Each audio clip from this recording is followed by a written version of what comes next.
Claire Dawson had stopped believing in romance years ago.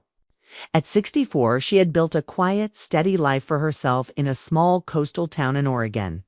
Her house overlooked the sea, and every morning she painted from her porch the waves, the sky, the light changing with the seasons. She taught art at the local community center, shared tea with her neighbors, and found comfort in small routines. Her husband had passed away nearly a decade ago, and though she missed him deeply, she had made peace with being alone. Love, she told herself, was a chapter already written. Then one Tuesday morning, everything changed. He walked in late to her beginner's painting class, tall, brown-haired, carrying a sketchbook that looked far too clean to be used. His name was Ethan Miller, 27, recently moved from Chicago. He apologized softly for being late, his voice warm but shy, and she found herself smiling before she even realized it. His presence felt different, calm, but filled with quiet energy like a spark waiting for a breeze. The first few lessons went by smoothly. Ethan was a quick learner, though not because he was naturally talented, he simply listened. Really listened in a way few people did. When Claire spoke about art, about how colors could express what words couldn't, he watched her with complete focus. It was flattering, though she tried to ignore it. She had students of all ages. He was just another one. Or so she thought. One afternoon, as the class painted the sunset through the large windows of the center, Ethan asked her a question that lingered in her mind long after everyone had gone home. "Why do you paint the ocean so often?" he asked. She smiled, thinking it was obvious. "Because it's always changing." He nodded thoughtfully. "Maybe that's why I moved here," he said. "I needed something that reminds me that change can be beautiful." She didn't ask what he meant, but something in his eyes, the quiet sadness, the unspoken ache, stayed with her that night. Over the next few weeks, Ethan started arriving early and leaving late. Sometimes he helped her clean brushes. Other times he simply stayed to talk. He asked about her art, her travels, her favorite colors. He told her about his old life in Chicago, how he used to work as a graphic designer, till a personal loss made him leave everything behind. He never said who he lost, and she never pressed. It was enough to know that he carried pain too. One evening, as they cleaned up after class, he looked at one of her older paintings, a small piece of the ocean at dusk, and said, "You make it look peaceful." "I haven't felt peace in a long time." Claire didn't know how to answer. For a moment, the silence between them felt heavier than words. She could hear her heart beating in her ears, confused by the warmth spreading through her chest. It wasn't love, at least not the kind she remembered. It was something gentler, quieter, but powerful enough to shake her balance. When she went home that night, she tried to scold herself. "Don't be foolish," she thought. "He's young, kind, and just lost. You're his teacher, not his." Anything else? But her mind betrayed her, replaying his words, his soft smile, his eyes that seemed to look right through her walls. The following week, he brought her a coffee before class. Black, no sugar, exactly how she liked it. "You mentioned it once," he said when she looked surprised. "I listen." That simple gesture disarmed her completely. She thanked him and tried to hide how much it meant. No one had done something thoughtful like that for her in a very long time. From that day, she began to notice things she had never noticed before. The way he tilted his head when concentrating. The small smudge of paint on his cheek when he got too focused. The way he laughed softly at his own mistakes. It made her want to smile. It made her feel alive again, something she hadn't felt in years. Still, she fought the feeling. She told herself it was just admiration, that she was drawn to his passion, his curiosity, his hunger for life. But her heart knew better. It was something more dangerous. One Thursday evening, rain poured outside as the class came to an end. Most of the students hurried home, but Ethan stayed behind to finish a painting. The sound of rain on the windows filled the quiet room. Claire moved closer to look at his work, a rough sketch of the shoreline under storm clouds. "You captured the mood perfectly," she said softly. He smiled, but his expression held something deeper. "Claire," he said, almost whispering her name, "you make everything feel possible again." Her heart stumbled. The words were simple, but the way he said them, sincere, steady, almost afraid, made them feel heavier than any confession. She wanted to tell him to stop, to protect them both from the unspoken line they were about to cross. But she couldn't find her voice. She only managed a faint smile before walking toward the window, pretending to adjust the blinds just to hide her shaking hands. The rain outside blurred the world into streaks of silver. Behind her, she could hear him packing his brushes quietly. For the first time in years, Claire felt her carefully built walls start to crack. That night, she sat alone in her kitchen, staring at her cold cup of tea. The house was silent except for the ticking of the old clock on the wall. Her thoughts wouldn't settle. She felt foolish, 64, and blushing like a schoolgirl, she thought. But beneath the embarrassment, there was something beautiful, something she couldn't deny. She felt seen, truly seen. Days turned into weeks. Their routine continued, painting lessons, quiet talks, smiles that lingered longer than they should. And though neither of them said a word about that rainy evening, it hung between them like a secret they both carried carefully. One afternoon, as she watched him mix colors, she realized she was afraid not of what people would say, but of how much she already cared. It wasn't supposed to happen. He was young, bright, full of possibilities. She was older, cautious, tied to a world of memories and routines. But every time he smiled, the years between them seemed to disappear. She told herself to stop feeling, to focus on teaching.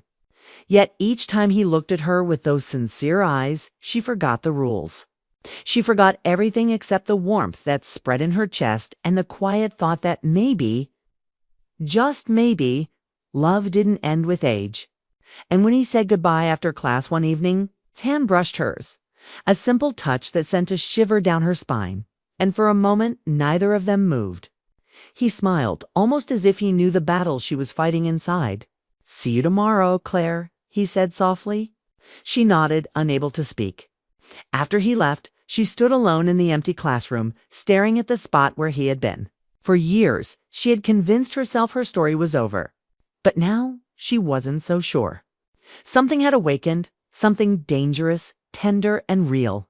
And deep down, she knew. This was only the beginning. Ethan kept coming back. Every week, he showed up to Claire's art class. Always early, always smiling, as if her little studio was the one place in the world that still made sense to him.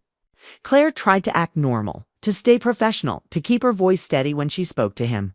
But every time he looked at her with those calm, honest eyes, she felt something shift inside, something she didn't want to admit. Their connection deepened quietly. Between lessons, they'd talk about small things, favorite books, the smell of rain, childhood memories. He told her he grew up in Chicago, raised by his grandmother after his parents split. He had come to Oregon to escape a city full of memories, to find space to breathe. Claire listened, feeling both protective and drawn to his honesty. He was young, yes, but his eyes carried an old soul, someone who had known loss, someone who understood silence. One afternoon, she stayed after class to organize brushes and canvases. It was late, the building mostly empty, and the sound of rain pattered softly outside. Ethan offered to help. He moved around the studio quietly, stacking easels, folding aprons. When he walked by, she caught the faint scent of rain on his jacket. He turned to her and smiled, not the polite smile of a student, but the kind that said he felt safe there. "You don't have to help," she said gently. "I know," he replied. "I just like being here."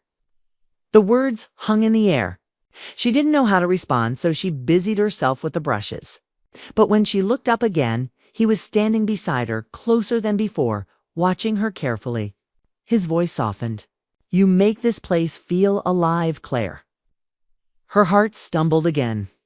"Ethan, you should go home," she said, forcing a smile. He hesitated.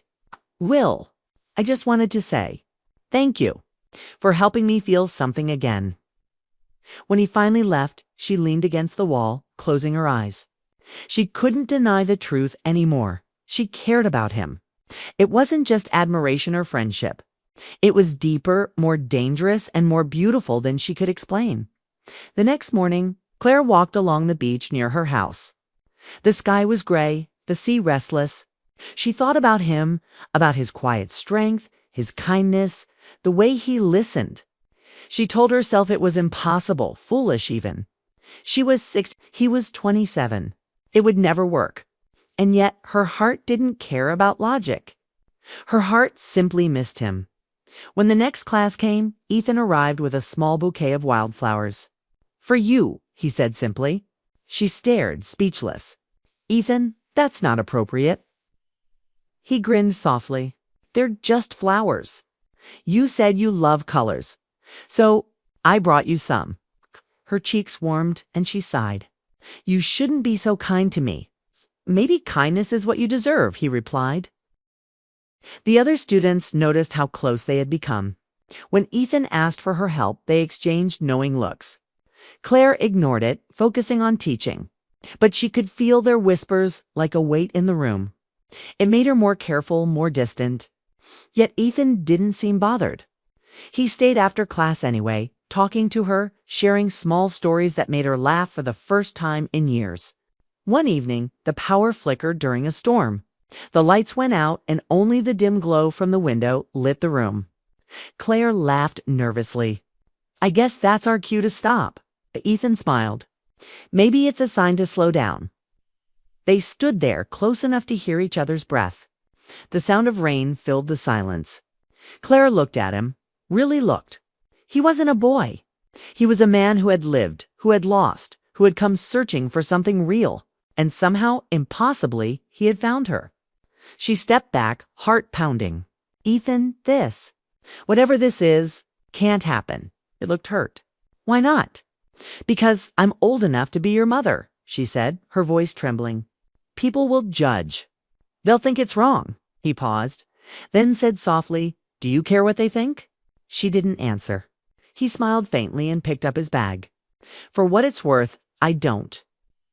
And with that, he left. That night, Claire sat in her kitchen, staring at the flowers he'd given her, still bright in their vase. She knew what she should do, end this before it grew deeper. But she also knew the truth she couldn't ignore anymore. She didn't want it to end. The next few days felt heavy. Ethan didn't come to class. The empty chair where he usually sat felt like a missing heartbeat. She tried to focus on her other students, but her mind kept drifting. Was he angry? Embarrassed? Had he finally realized she was too old for him? Then, just as she was closing the studio one evening, she heard a familiar voice behind her. "You weren't at the beach today." She turned around. Ethan stood there holding a small painting, one she hadn't seen before. It was of her sitting on her porch painting the sea. He must have painted it from memory. Her breath caught. "I didn't mean to make you uncomfortable," he said softly, "but I can't pretend I don't care about you." She looked at the painting, then at him. "You don't even know me." "I do," he said. "Maybe not everything, but I know the way your eyes light up when you talk about art. I know you hum when you're concentrating. I know you love the ocean because it never gives up, no matter how rough it gets. And that's how I see you." Her throat tightened. She wanted to push him away to protect herself. But she couldn't. Not when he looked at her like that. Not with pity, but with admiration, with something real. "Ethan," she whispered, "this isn't simple." "I don't need it to be," he said. "I just need it to be honest." She didn't have an answer. He gave her the painting and walked away, leaving her trembling in the doorway. That night, Claire couldn't sleep. She kept replaying his words, his voice, the way he looked at her like she was someone worth loving. She realized that all her life she had waited for things to make sense, for love to fit inside rules. But maybe love wasn't supposed to follow rules. Maybe it just arrived quietly, without permission, and asked you to take a risk. The next morning, she placed the painting on her wall. She told herself it didn't mean anything, that it was just art. But deep down, she knew it was something more. Days turned into weeks. Their conversations grew shorter, but the silence between them grew heavier. She missed him terribly, but she was still afraid of gossip, of judgment, of heartbreak. Yet part of her heart whispered that maybe, just maybe, something beautiful was still possible. One afternoon, as she watched the ocean from her porch, she saw him walking along the beach below. Their eyes met just for a second. He raised his hand in a small wave. She hesitated, then waved back. And in that simple gesture, Claire felt a spark of something she hadn't felt in years. Hope, because even though she didn't know what would happen next, one thing had become clear. She couldn't keep pretending she didn't feel anything. Whatever this was between them, friendship, love, or something in between, it had already found a home in her heart. And deep down, she knew it was too late to ignore it anymore. The air in the art center began to change. What had once been a peaceful space filled with laughter and color now felt heavier, as if invisible eyes were always watching.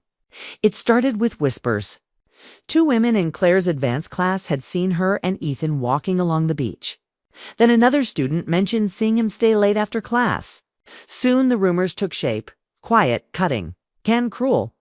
Claire noticed it first in the way people avoided her gaze. The way conversations stopped when she entered the room. It didn't take long before the director, a kind but cautious woman named Julia, called her into the office.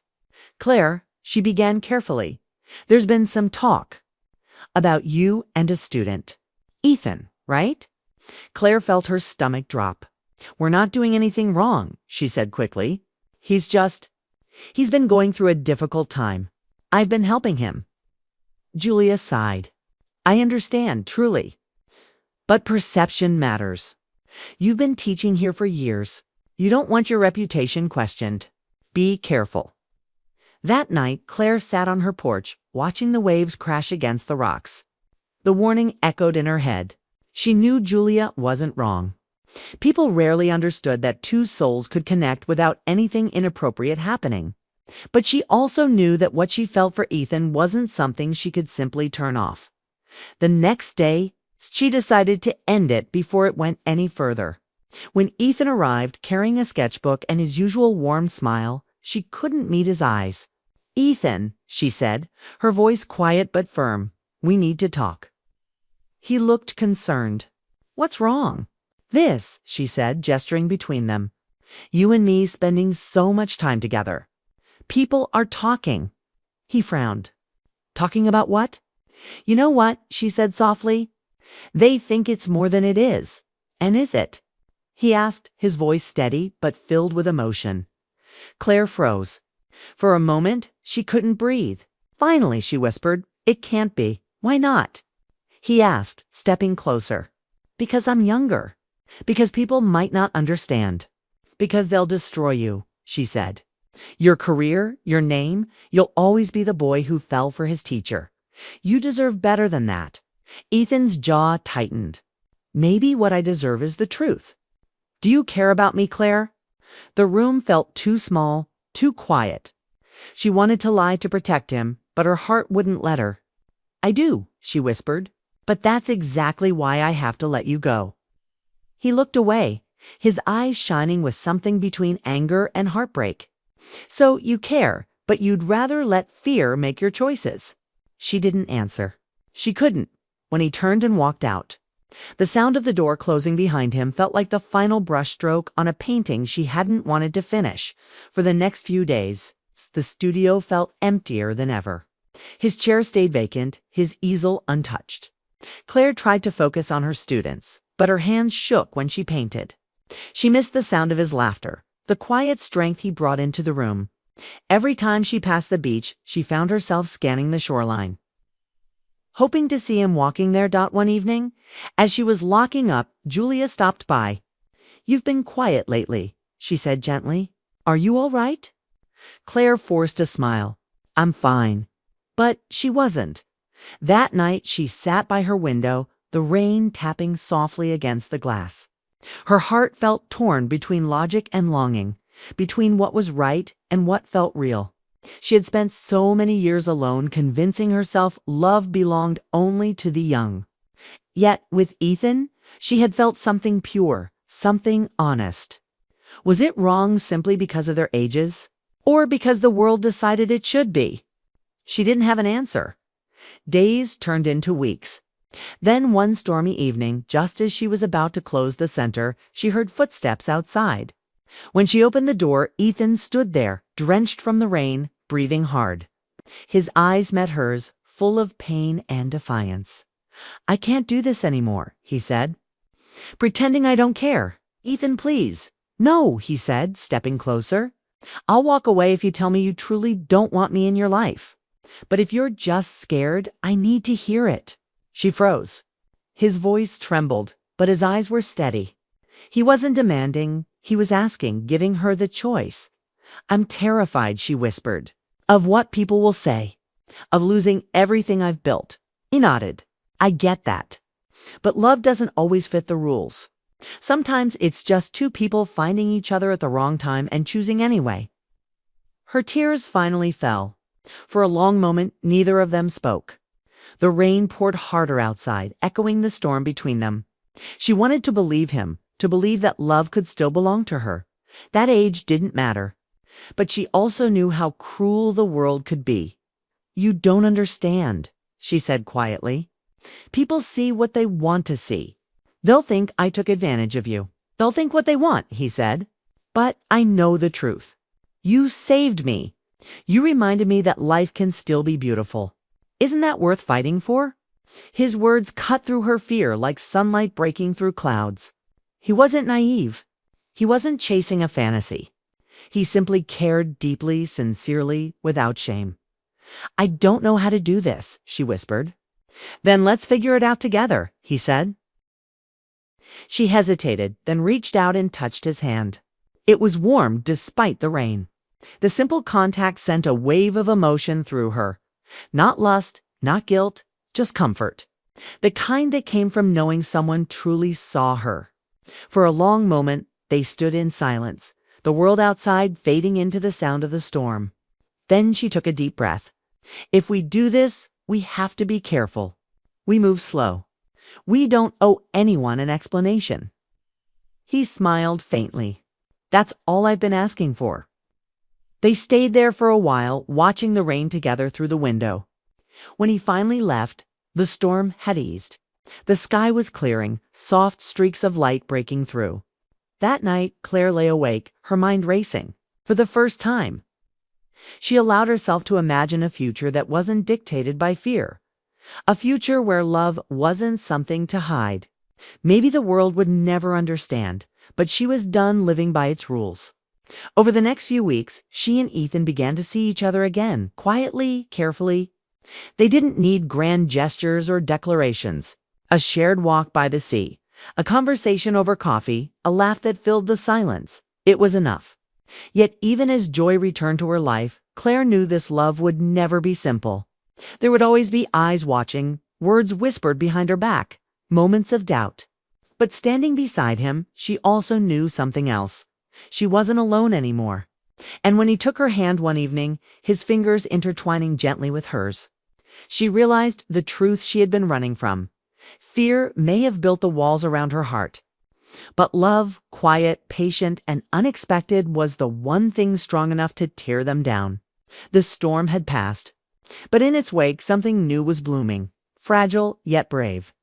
And for the first time in years, Claire felt free. The night after Ethan came back, Claire couldn't sleep. The storm outside had passed, but another one still moved quietly inside her. She sat by the window, watching the moonlight touch the ocean. She knew what she was doing wasn't easy. Love at her age wasn't supposed to be new, uncertain, or risky. It was supposed to be calm, steady, and safe. But what she felt for Ethan wasn't something she could fit into neat lines. It was alive. It scared her, but it also made her feel like she had been asleep for years and finally opened her eyes. The next morning, she went to the art center early, hoping for quiet before the classes began. She found Ethan there, sitting by the window, sketching the sunrise. When he turned and smiled, her heart softened instantly. "You're early," she said. "I couldn't sleep," he replied. "I kept thinking about what you said, about being careful. I want to be Claire. I want this to be right." She sat beside him, looking at his sketch, a messy but beautiful blend of orange and blue. "You're learning fast," she said softly. He smiled. "I had a good teacher." For a moment, they just sat together in silence. The world outside the glass felt far away, the gossip, the fear, the judgment. Inside that small studio, it was just them. To people who had found something rare in the most unexpected place. As weeks passed, they built a rhythm, quiet moments, simple joy. They didn't hide, but they didn't flaunt what they had either. He would walk her to her car after class, carrying her bag, even when she told him not to. Sometimes they'd share coffee by the sea, talking about everything and nothing. It wasn't a grand romance filled with drama or promises. It was real, honest, and fragile in its own way. Claire noticed how much lighter he seemed now. His laughter came easier, his eyes brighter. One day she asked, "Do you ever think about going back to Chicago?" He shook his head. "There's nothing left for me there. Everything I need is here." She looked away, her throat tight. She didn't ask if he meant her. She didn't need to. She could feel it.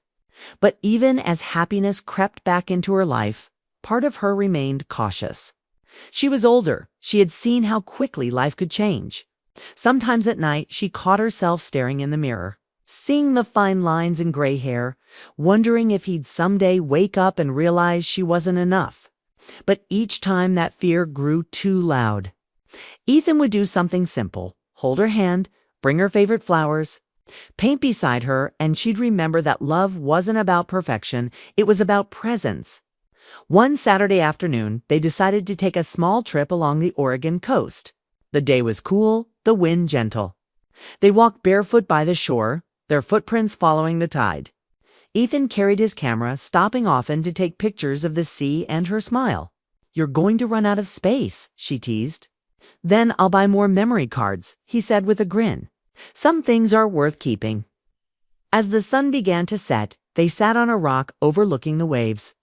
She rested her head on his shoulder, something she hadn't done in years. It felt strange, and yet completely right. He turned to her and whispered, "You know, I used to think love was supposed to come once, when you're young and everything feels endless. But now I think love comes whenever your heart is ready to see it." She smiled. "And you think mine was ready?" He looked at her with a softness that made her heart ache. "I think yours was waiting." The wind picked up, and for a long time they said nothing. They didn't need to. The moment itself felt like enough to people sitting at the edge of the world, finally at peace with what they'd found. When they returned to town, some people still whispered. Claire noticed, but she no longer cared the way she once did. She realized that the only opinion that mattered was her own. Her friends saw the change in her, the spark in her eyes, the color in her voice. "You seem happy," one of them said. Claire just smiled. "I think I am." At the art center, Ethan began volunteering to help with the kids' classes. The younger students adored him, and even the director, Julia, softened when she saw how passionate he was. One afternoon, as the class ended, Julia approached Claire quietly. "He's good with them," she said. Claire nodded. "He's good with everyone." Julia hesitated. "You know, people talk less now. They see how genuine you both are." Claire smiled faintly. "Let them talk. I stopped listening a long time ago." That night, Ethan joined her for dinner at her home. They ate simple food, laughed over stories from their week, and painted side by side afterward. Claire watched him work, the way his brow furrowed in concentration. The gentle rhythm of his brush, and felt a quiet warmth bloom inside her. This wasn't a wild love, the kind that burned fast and faded. It was steady, patient, and deeply human. At one point, he looked up and caught her watching. "What?" he asked, smiling. "Nothing," she said softly. "Just realizing how lucky I am." He shook his head. "No, I'm the lucky one." Later that evening, they stepped outside to watch the stars. The sky stretched endlessly above them, a blanket of silver dots. Claire leaned into him, and he wrapped an arm around her shoulders. She felt safe there, safe in a way she hadn't felt in decades. "Do you ever regret anything?" she asked quietly. He thought for a moment. "Only the time I wasted being afraid." She smiled. "Then we're both guilty." They stood there for a while, letting the cool night air fill the silence. Finally, he turned to her and said, "Claire, You're the reason I believe in second chances." She looked at him, her heart swelling. "And you're the reason I stopped thinking love was only for the young." The ocean whispered below them, steady and endless, like the heartbeat of time itself. Months later, their story had settled into something beautiful and ordinary. The world had moved on, the gossip had faded, and life had become simple again. Coffee in the mornings, painting lessons, long walks by the sea. Yet beneath all that simplicity, their bond remained strong. Claire often thought about how unexpected it all was, how love had found her when she least expected it, how it had arrived quietly, without asking for permission. She no longer cared that it didn't look like anyone else's story. It was hers. It was real. One evening, as the sun dipped below the horizon, Ethan placed a small painting in her hands. It showed the two of them standing together by the water, the sky burning gold behind them. "It's us," he said softly. "Not perfect, but together." She smiled through tears. "Then it's perfect enough." And as they stood there, watching the sea turn to silver in the fading light, Claire finally understood something simple and powerful. Love has no clock, no rule book, no expiration date. It comes when it's meant to, even when the world says it shouldn't. She took his hand, her heart steady and sure, and whispered, "I'm not afraid anymore." Ethan squeezed her hand gently. "Good," he said, "because neither am I." The waves rolled in, endless and calm. And for the first time in a very long time, Claire Dawson, 64 years old, artist, widow, dreamer, felt young again. Because love, she had learned, doesn't ask how old you are. It only asks if you're brave enough to feel it.